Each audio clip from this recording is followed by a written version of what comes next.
Hello YouTube, this is Mrs. NWIPrepper and this is my VR to Glock17Ninja knife option and my good cop experience.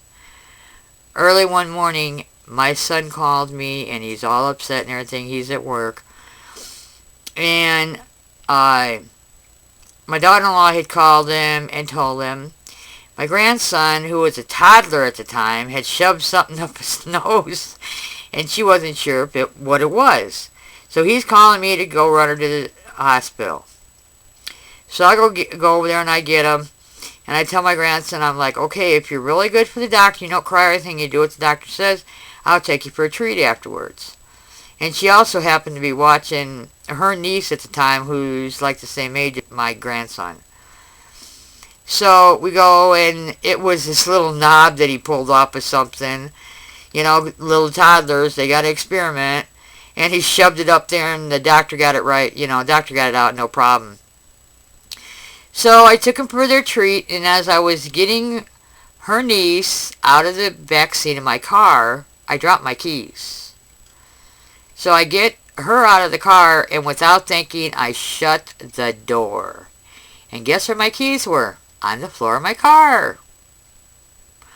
So we went inside. I asked them if they could please call somebody or the police or whatever to help me get into my car. So this young officer came, and he tried with Slim Jim, and he couldn't do it. He was sweating, and it was summertime. It was hot out, and we're standing out in this parking lot with two toddlers, my daughter-in-law and I.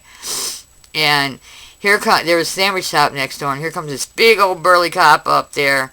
And he gets his Slim Jim out. He's got it all duct taped up and everything. Sticks it down in my window. Pulls that lock right up. And I got electric locks on my car. Held the door open for me. Said, there you go, ma'am. Have a very nice day. And never charged me anything. Never did anything. Waited for us to get the babies in the car. And shut the door for me. And waved bye. So there are some good cops out there that will help you, and especially if you have a child with you. So I'd like to thank Glock17Ninja for having this giveaway, and good luck to everyone who enters. This is Mrs. NWIPrepper, and I hope everyone has had a very nice weekend.